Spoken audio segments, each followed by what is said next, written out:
네, 반갑습니다. 지난주에는 바울이 뭐라고 고백을 했냐면 우리는 우리를 전파하는 것이 아니라 예수님의 주되심과 우리의 종됨을 전파한다. 정말 이 사도 바울은 군더더기가 없는 신앙 고백에 있어서도 정말 깔끔한 사람이죠.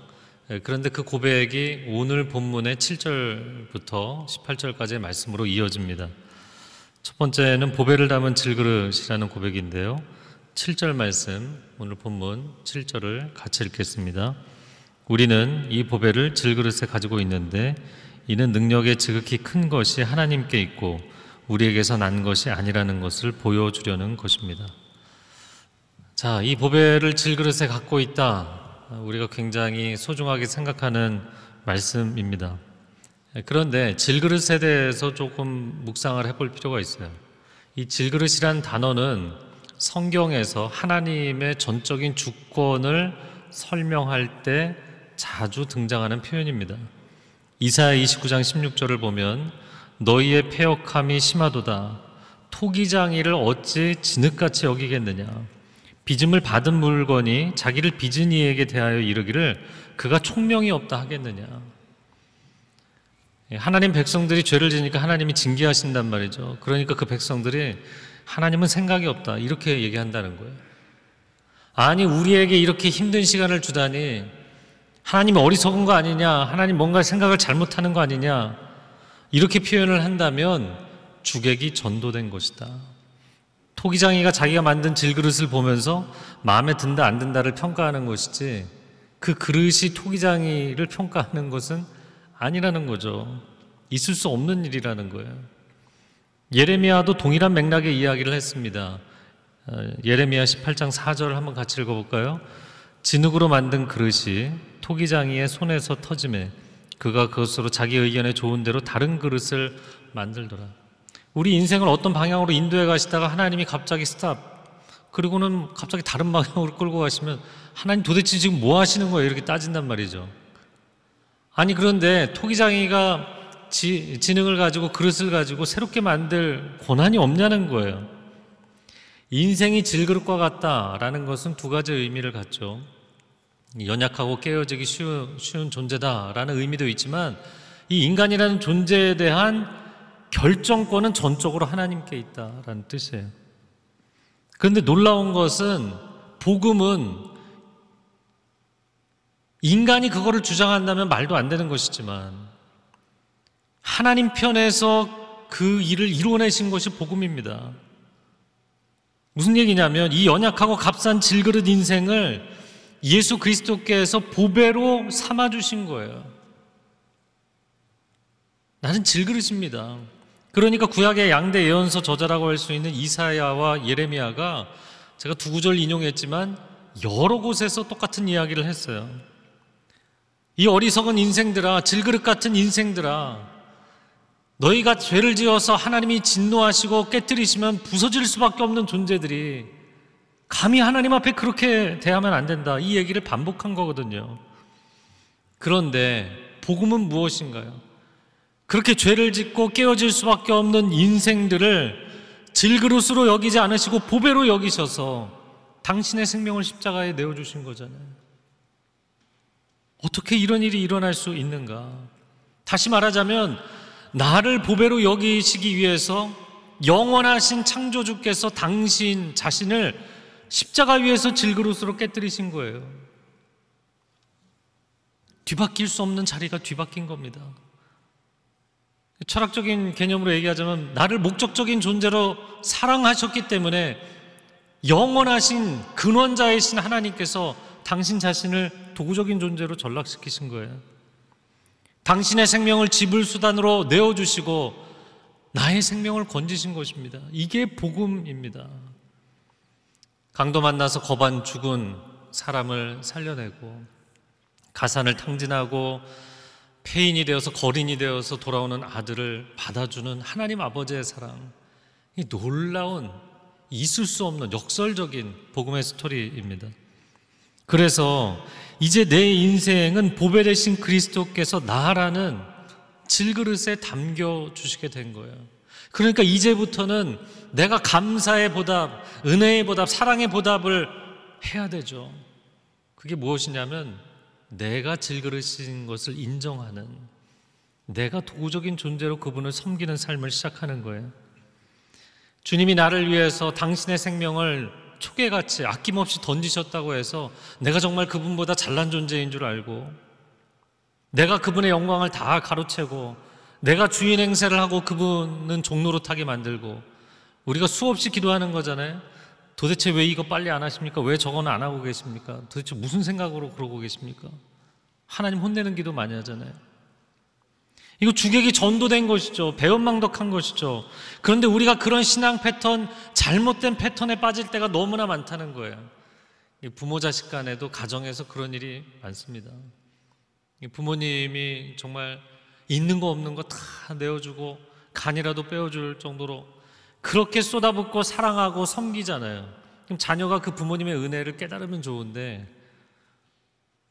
나를 그렇게 사랑해서 헌신한 어머니를 식모처럼 생각하고, 나를 위해서 헌신한 아버지는 돈 벌어오는 일꾼으로 여기는 그런 잘못이 자식들에게 있나요, 없나요?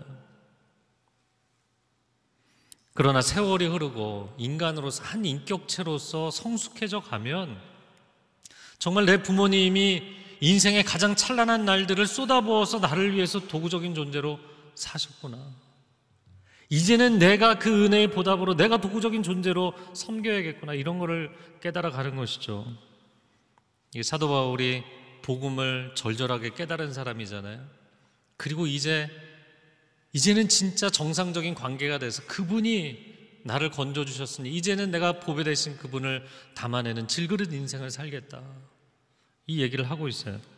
자, 그래서 7절의 고백을 우리가 참 귀하게 생각합니다. 그런데 그 7절의 고백을 기반으로 해서 더 놀라운 고백이 8절과 9절에 나와요. 같이 읽어보겠습니다.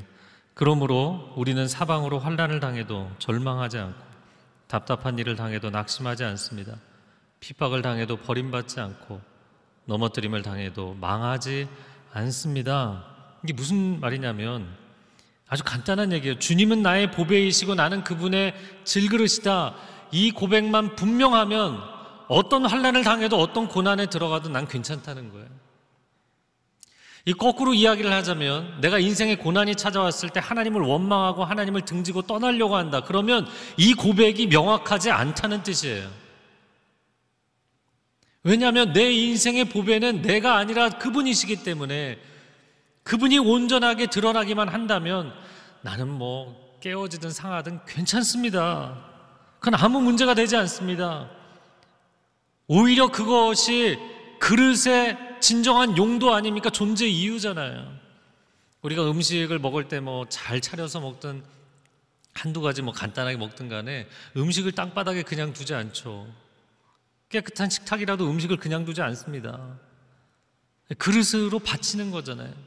근데 그릇으로 음식물을 담아내는 순간 그 음식은 소중한 내용물로 대우를 받는 것이지만, 그릇은 그럴 때마다 더러워지고 씻어야 되고, 그렇게 사용하다가 흠이 나기도 하고 깨어지기도 하고, 깨어지면 버려지기도 하잖아요. 그럼 그릇이 왜 나를 이렇게 막대하냐고 원망하겠냐고요? 아니요, 그게 그릇이 존재하는 이유 그대로 쓰임받는 것뿐이에요. 요즘 비대면 시대가 되어서 모두가 물건들을 주문을 많이 하고 배송받는 일들이 많아졌습니다. 이 기회를 빌어서 배달이나 택배나 우편 업무를 하시는 분들에게 진심으로 감사를 드립니다. 자, 그런데 그 상황을 한번 생각해 보세요. 이 내용물, 물건을 안전하게 전달하기 위해서 때로는 신문지를 구겨 넣기도 하고 뽁뽁이를 바닥에 깔기도 하고 종이 박스로 이렇게 담아서 보내잖아요.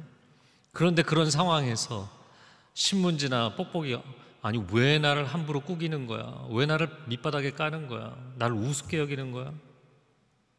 종이 박스가, 아니 왜 나를 여기저기 굴리면서 먼지를 묻게 만드느냐?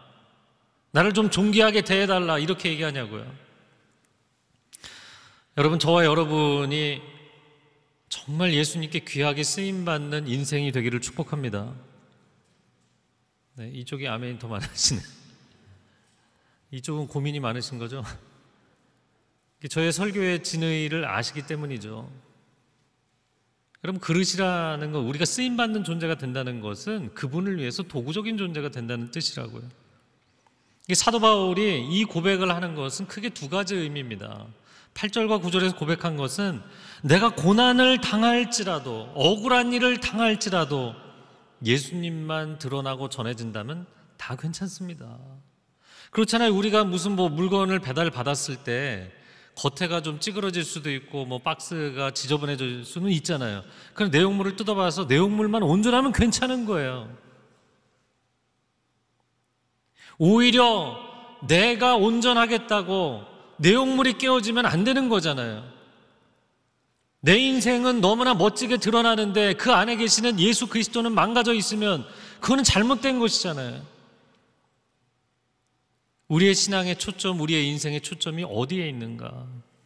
이게 사도 바울의 분명한 고백이었어요. 그래서 사나 죽으나 나는 다 괜찮다. 예수 그리스도께서만 내 안에서 존귀케 되시면, 이게 빌립보서 1장의 한 장 전체에 나온 고백이었죠. 자, 그런데 8절과 9절도 7절에 기반한 놀라운 고백인데 그 다음에 이어지는 고백들이 더 충격적인 고백들을 합니다. 자, 10절에 우리는 항상 예수의 죽으심을 몸에 짊어지고 다닙니다.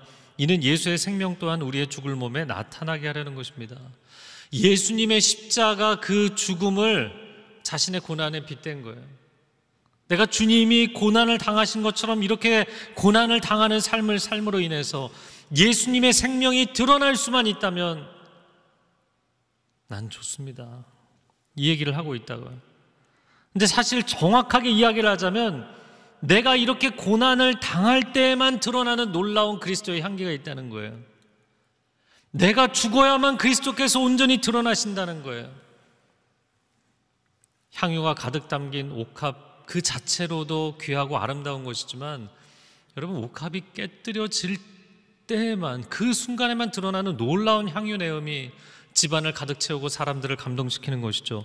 고난으로 인해서 나라는 인생의 질그릇이 깨어질 때에만 드러나는 순전한 신앙 고백이 있습니다. 사람이요, 진짜 주님을 위해서 눈물 나고 통곡할 정도로 힘들면 그때 진정한 신앙 고백이 나오게 돼 있어요. 제가 밴쿠버 온누리교회에서 사역할 때 얘기입니다. 제가 밴쿠버 다녀온 지 얼마 안 됐을 때 밴쿠버에 사역했던 얘기 여러 번 했더니 그러더라고요. 또 밴쿠버 얘기하시냐고. 그렇게 불평하는 분들이 몇 분 계셨어요. 그래서 그분들은 왜 불평을 할까? 나는 그런데도 왜 계속 이야기를 할까? 어제 앉아서 좀 정리를 해봤어요. 여러분, 남자들이 군대 갔다 와서 왜 평생 군대 얘기하는 줄 아세요? 그 2, 3년 갔다 온 게 뭐가 대수라고 그렇게 군대 얘기를 할까요? 평생에 가장 고생한 시간이기 때문이에요. 여러분, 그 얘기하는 거 말리실 수 없을 겁니다. 제가 밴쿠버 얘기를 계속해도 여러분 말리실 수가 없어요. 왜냐하면 제가 밴쿠버에서 가장 고생을 충만하게 했거든요. 저희 집도 3번 이사하고 교회도 3번 이사하고 또 주중, 그러니까 저희 교회 예배당이 없었으니까 떠돌아다니는 삶이 얼마나 힘든지 아시죠? 눈치 봐야 되고 주인 눈치 보고. 근데 주인 눈치를 보는데 저희가 주중에 사용하는 오피스 자체도 냉난방도 안 됐다고요. 밴쿠버가 기후가 온화한 지역이지만 제가 있을 때부터 이미 기후 변화로 인해서 겨울에 새벽에 나와서 설교 준비하면 이 손이 얼어붙을 것 같아요. 냉난방이 안 되니까. 여름에는 실내 온도가 30도가 넘어가는 땀이 비 오듯 하는데 거기서 설교 준비하고 새벽부터 밤까지 일주일에 한 17번씩 설교하고요. 별로 놀라질 않으시네요. 17번 하면 이제 기절할 것 같으지. 토요일, 일요일 6번만 설교해도 일요일 저녁에는 기절합니다. 그리고 동서남북으로 1시간씩 거리 신방 다니고 사역하고 잠 못 자고 숨이 넘어갈 것처럼 그렇게 힘들게 사역했던 시간입니다. 그런데 예수 그리스도의 이 생명의 복음을 전하니까 사람들이 주님께 돌아오는 거예요. 영접하는 청년들이 예수님 영접하고, 오랫동안 예수님 믿지 않던 사람들이 영접하고, 이혼하려던 가정이 회복되고, 교회가 부흥하고 도시가 살아나고, 그러니까 내 고생은 아무런 문제가 되지 않는 거예요. 고생했다고 기억조차 나지 않는 거예요. 그 시간들이 너무나 기뻤던 시간이 되는 것이죠. 여러분, 우리가 선교지에 아우니치 가면 고생길입니다. 집을 나서는 순간부터 고생길이라 그러는데 이 선교지 아우니치는 더 그렇죠. 어떤 분들은 내가 아우니치 이번에 가야지 결정하는 순간부터 막 영적 전쟁이 시작되더라고요. 그래서 선교지에 따라서 몽골 같은 데는 15시간, 20시간 평원으로 비포장도로를 막 달리느라고 너무 힘들어요. 이런 토로를 하지만 선교사님들은 10년, 20년을 그 길을 다니면서 허리 다 나가고 무릎 다 나가고, 네팔 그 고산지대 아우니치를 가면 히말라야 그 산맥을 굽이굽이 버스를 타고 올라가다 버스도 또 퍼져요. 그러면 거기 멈춰서 그냥 산길로 또 들어가는 거예요. 모기에 뜯기고 거머리에 뜯기고, 언어도 안 통하고 문화도 익숙하지 않고 처음 보는 사람들에게 뭐 일주일 동안 사역을 해봤자 얼마나 하겠어요. 그런데 참 놀라운 것이 그렇게 아우니치를 가면 성령의 역사, 복음의 역사가 나타난다는 거예요. 그럼 어떤 일인가? 우리가 무슨 대단하게 유창하게 현지어를 하거나 놀라운 사역을, 그게 아니라는 걸 너무나 잘 알잖아요. 그럼에도 불구하고 그런 일이 가능한 것은 향유옥합을 깨뜨려서 기꺼이 내어드릴 때, 그때 가장 놀라운 그리스도의 향기가 드러나는 줄로 믿습니다. 제가 지난주에도 나눈 것처럼 여러 가지 상황 때문에 일시 귀국할 수밖에 없는 분들도 계셔요. 그러나 난민사역, 의료사역을 하기 때문에 현장을 떠날 수 없는 선교사님들이 계시자고요. 그러면 전략적인 차원에서 전부 다 일부 후퇴하고 귀국하는 게 맞지 않느냐, 이런 신중론을 펼치는 분들도 있지만, 현장에 남아 계신 선교사님들은 목숨을 걸고 자기의 향유옥합을 깨뜨려서 내어드리는 것입니다. 왜냐하면 지금이 가장 그리스도의 향기가 아름답게 드러날 때이기 때문이에요. 진짜 저 선교사님이 진정성이구나, 그리스도의 사랑이라는 것이 이런 것이구나 라는 걸 느끼게 되기 때문이에요. 사도 바울도 동일하게 고백합니다. 12절에 그러므로 죽음은 우리 안에서 역사하고 생명은 여러분 안에서 역사합니다. 내가 죽어서 여러분이 살 수만 있다면, 내가 죽어서 그리스도의 생명이 드러날 수만 있다면, 아유, 선교사님 뭘 그렇게 극단적으로 하십니까? 뭘 그렇게까지 비효율적으로 해야 됩니까? 반문할 수도 있겠죠. 그러나 하나님의 나라는 효율성에 근거하는 것이 아닙니다. 하나님의 나라는 순결의 문제입니다. 고난과 실패와 깨어짐이 있는 자리에 가장 순도 높은 고백이 드려지게 돼 있어요. 폴란드의 작가인 헨리크 시엔키에비치가 기독교 역사소설 쿠오바디스라는 책을 썼죠. 많은 분들이 들어보셨을 겁니다. 사도 베드로가 사역 말기에 로마 교회에서 목회를 했다. 물론 뭐 반론을 제기하는 분들도 있지만, 역사적으로 명확한 것은 AD 68년에 사도 베드로가 네로 황제에게 붙잡혀서 로마에서 처형을 당했어요. 네로 황제가 미쳐서 자신의 시적 감성을 위해서 로마시에 불을 지르죠.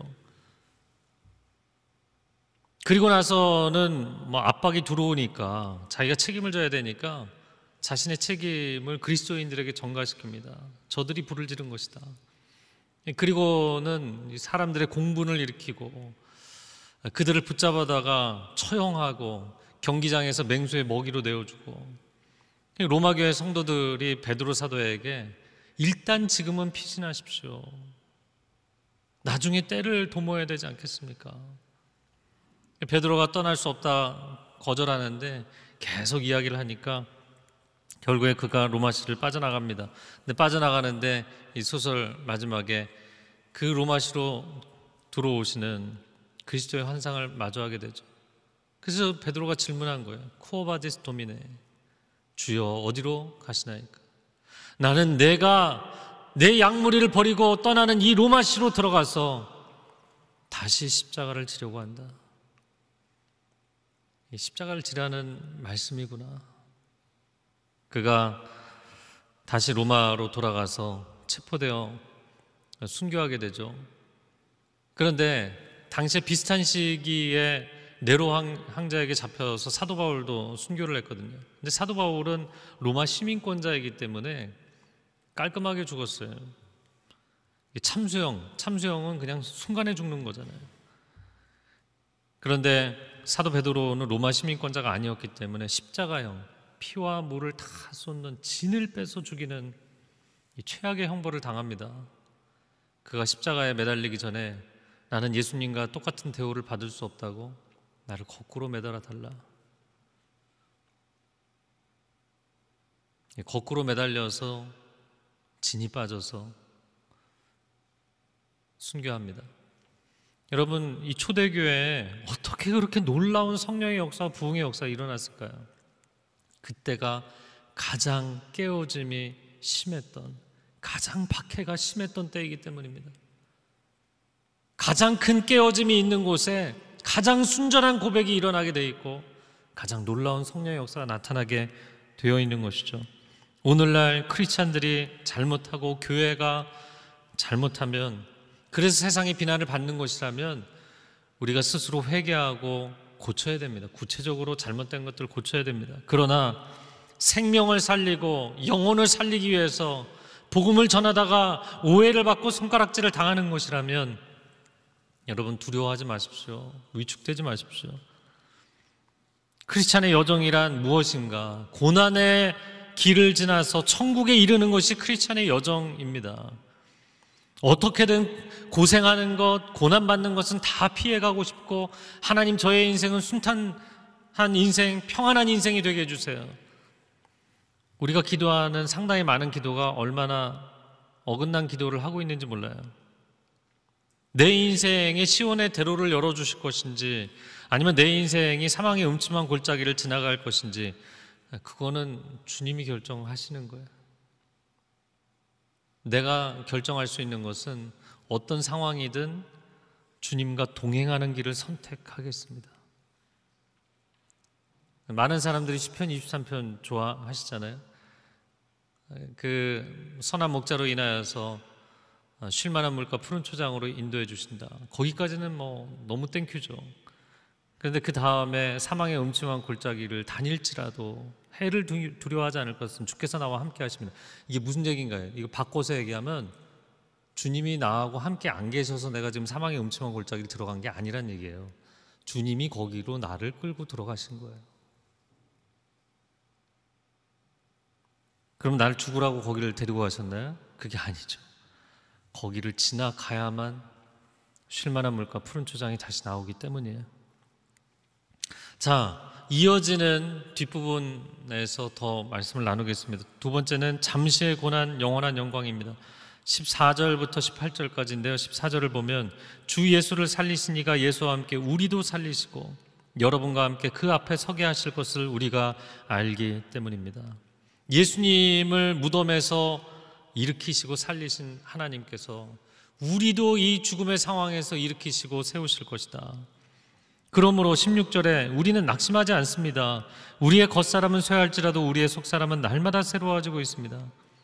내가 질그릇처럼 흠이 나고 깨어지고 고난을 당하고 어려움을 당해서 육신은, 내 껍데기는 쇠해져 가는 것이죠. 그러나 우리의 속사람은 날마다 그리스도를 닮아가고 하나님과 더욱 친밀해져 가는 거예요. 그래서 17절을 같이 읽어볼까요? 시작.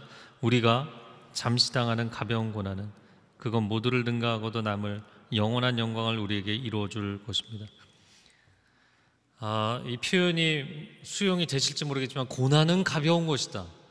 그 당시에 뭐 끌려가서 죽임을 당하기까지 했는데 고난은 가벼운 것이고 영광은 무거운 것이다. 영광, 카보드란 단어는 무게란 뜻이었죠.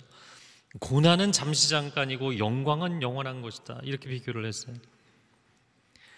굉장히 역설적인 이야기를 하고 있는 것이지만 아주 단순 명쾌한 이야기를 하고 있는 것입니다. 이 땅에서 고난을 받아도 그 잠깐이라는 거예요. 시간은 한정적인 것이죠. 유한한 것이잖아요. 그러나 천상의 영광은 영원한 것이다. 2002년 히딩크 감독이 대한민국 축구 A 대표팀을 맡아서 아주 고강도의 훈련을 했잖아요. 프로 선수들 중에서도 탑 A급의 선수들을 데리고 체력 훈련을 시키는데 이 선수들이 훈련하면서 막 하늘이 노래지고 고꾸라질 정도로 엄청나게 강도 높은 훈련을 했어요. 보통 이런 훈련을 할 때 우리가 뭐 표현을 지옥 훈련이다 이런 표현을 쓰잖아요. 별로 이렇게 저는 그런 표현을 쓰고 싶지는 않은데, 여러분, 지옥 훈련을 감독이나 선수들이 하는 이유가 뭘까요? 그것은 영원한 승리라는 천국을 맛보게 하기 위한 것입니다. 아니 뭐 축구 경기 하나 갖고 무슨 영원한 승리냐? 그 순간적인 승리를 위해서 그렇게까지 고생할 필요가 있느냐? 그렇게 의문이 드는 사람은 그 팀 내려놓는 거죠. 선수단 이탈을 하기도 하고. 제가 대학 다닐 때 저희 대학 농구팀이 굉장히 그 당시에 농구대잔치 막 2년 내내 승리하고 아주 뭐 놀라운 기록을 작성할 때였어요. 저는 관심이 많아갖고 체육관, 학교 체육관에 가서 이렇게 학교 이제 오전 오후 수업 다 끝나고 이제 저녁쯤 되면 그 선수들이 나와서 훈련을 하는데, 당시에 그 감독님이 얼굴은 굉장히 순해 보이지만 하여튼 한국 체육계 그 트레이닝 방식 있잖아요. 학생들이 다 구경을 하고 있는데 선수가 지시한 대로 훈련 따르지 않으면 바로 그 자리에서 때려요. 얼마나 수치스럽습니까? 아주 뭐 무섭게 훈련을 시킵니다. 무섭게. 그러니까 그 당시에 팀은 뭐 승승장구를 했지만 선수단을 이탈하는 선수들이 굉장히 많았다고 알고 있어요. 제가 그 뭐 트레이닝 방식을 지지하는 게 아니고요. 여러분, 훈련, 강도 높은 훈련을 하는 건 동의할 수 없으면 그만두는 거죠. 만약에 히딩크 감독이 그렇게 훈련한 거, 아니 내가 지금 탑 A급의 선수인데 지금 우리를 이런 식으로 훈련시키냐, 만약에 그만둘 수도 있는 거죠. 마음에 안 들면. 근데 그 훈련을 다 통과해서 월드컵 4강이라는 놀라운 기록을 남겼잖아요. 그러면 그냥 운동 경기 하나 승리한 것으로 끝나는 것일까요?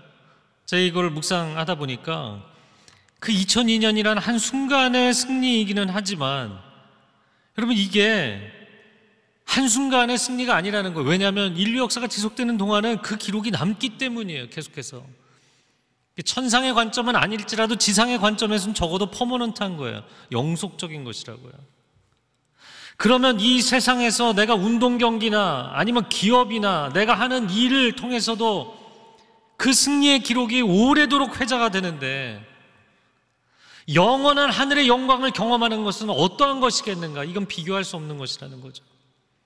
잠시 받는 고난, 이건 아무것도 아닙니다. 영광의 결과, 영광의 면류관을 쓸 수만 있다면 이것은 당연한 것이고, 어떻게 보면 이것 자체가 영광이 될 수 있는 거예요. 좀 더 긴 역사적인 안목으로 생각을 해보면 요즘 뭐 기후변화가 심각하죠. 북극이 녹는다고 20년 전, 10년 전 계속 경고했는데 지금은 정말 뭐 처참하게 녹아내리고 있죠. 쓰나미와 대지진의 빈도가 잦아지고 있고, 코로나19가 그냥 온 게 아니죠. 전조 증상들이 있었잖아요. 사스, 메르스 계속해서 전염병들이, 강도 높은 전염병들이 일어나고 있었잖아요. 그러니까 전염병 전문가들이 이야기하는 것이 코로나19도 앞으로 더 큰 팬데믹의 전조 증상이라는 거잖아요. 이거보다 더 심각한 전염병들이 이제 오게 될 것이다. 여러분, 이런 뉴스를 들으면 어떤 생각을 하시나요? 하나님, 지금도 어려운데, 지금도 숨 넘어갈 것 같은데 도대체 세상의 환경을 회복하지 않으시고 뭘 하고 계시는 겁니까? 도대체 우리에게 뭘 얘기하고 싶으신 겁니까? 뭘 얘기하고 싶으신가요? 성경이 처음부터 끝까지 무슨 얘기를 하고 계신가요? 세상에 미련을 두지 마라. 이건 다 끝난다. 천지는 다 사라진다. 하늘나라의 소망을 두라고 그렇게 끊임없이 얘기하고 계시는 거잖아요. 그런데도 우리는 물질이 없으면 난 못 살아. 나 자식 성공하지 않으면 난 못 살 것 같아. 난 이거 없으면 못 살아. 이런 것들이 너무나 많잖아요. 이 세상의 고난도 한순간이지만 세상의 영광도 한순간이라는 것을 절절하게 깨달을 수 있는 가장 좋은 하이 시즌이 된 것입니다. 우리가 지금 그걸 고백하지 않으면 어떻게 고백하겠어요? 그리고 우리가 저 멀리에 있다고 생각했던 천국은 우리 코앞에 닥쳐 있는 거예요. 최근에 한 성도님이 저한테 질문을 하셨어요. 남유다의 요시야 왕, 16대 왕이죠. 남유다 역사에서 마지막 선왕, 좋은 왕이었을 뿐만 아니라 가장 좋은 왕 중에 한 명이었어요. 그가 하나님 앞에 진정성을 들여서 헌신해서 살았는데, 그가 그 선조인 바로 윗대가 아몬, 그 전이 므낫세인데, 므낫세 아몬이 남유다 역사에서 최악의 우상 숭배를 했던 왕들이잖아요. 그러니까 열왕기하 23장을 보면 요시야 잘했다, 그런데 므낫세 때문에 안 된다, 그리고는 전쟁 나가서 죽게 만드세요. 그러니까 이분이 신앙생활을 열심히 하는 분인데 이거 다 소용이 없는 거 아닌가, 이렇게 허무하게 끝난다면 열심히 신앙생활 하는데 무슨 소용이 있습니까? 이런 의문이 드신 거예요. 그래서 제가 23장만 보지 마시고 22장 마지막을 보십시오. 22장에 그가 신앙개혁을, 종교개혁을, 국가적인 개혁을 하고 나서 하나님이 그에게 선물을 주시는 게 있어요. 근데 22장 마지막에 하나님 주시는 선물이 뭔지 아세요? 너가 고이 죽어서 열조의 무덤에 들어갈 수 있게 해주겠다. 이게 하나님의 축복이었어요.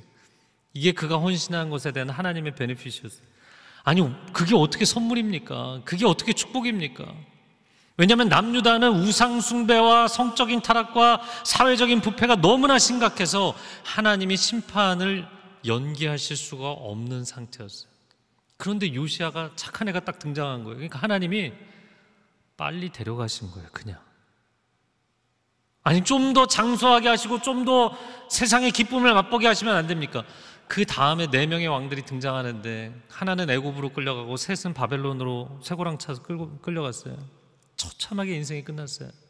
요시야가 거기서 더 살았으면 그가 예루살렘이 무너지는 비참한 지경을 맞이해야 됐습니다. 하나님이 그를 배려하셔서, 그를 사랑하셔서 데려가신 거였어요. 마치 에녹을 사랑하셔서 일찍 데려가신 것처럼.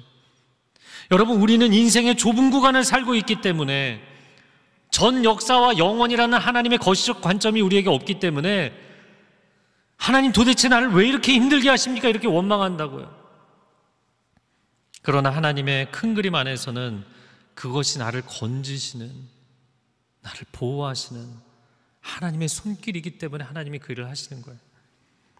역사에 남은 시간표는 갈수록 줄어들고 있고, 저 멀리에 있다고 생각했던 천국은 한 걸음씩 다가오고 있습니다. 우리는 지금 무엇을 해야 되는 때인가? 사라질 시간을 위해 투자하는 것이 아니라 영원한 천국을 위해서 헌신해야 할 때입니다. 마지막 구간을 달리고 있잖아요. 천국 문이 닫히고 있잖아요. 나 혼자만 간신히 들어가는 게 아니라 이 마지막 시간에 가장 가치 있는 일을 해야 되는데, 그것은 한 사람에게 복음을 전하는 거예요. 여러분 가족에, 여러분 친구, 여러분 이웃에 하나님 알지 못하는 한 사람에게 복음 전하고, 그 사람에게 진리의 말씀, 생명의 말씀으로 양육해서 그 한 사람을 온전한 천국 백성으로 만드는 것. 천국 문 앞에 가서 너 뭐 하다 왔니? 저 열심히 일하다 왔습니다. 저 열심히 돈 벌다 왔습니다. 열심히 애 키우다 왔습니다. 내가 너에게 그렇게 많은 시간을 주었는데, 그렇게 많은 기회를 주었는데 넌 왜 한 사람에게도 복음을 전하지 않았느냐? 천국 문 앞에서 후회할 만한 인생이 되지 않기를 바랍니다. 이 시간이, 하나님의 마지막 자명종이 울릴 타이밍이 가까우고 있다는 것을 느끼고 있다면 깨어서 살아야 됩니다. 나의 남은 인생, 인류 역사의 남은 시간, 가장 가치 있는 일, 생명을 살리고 복음을 전하는 일을 할 수 있기를 바랍니다. 이 시간 기도하겠습니다. 사랑하는 주님,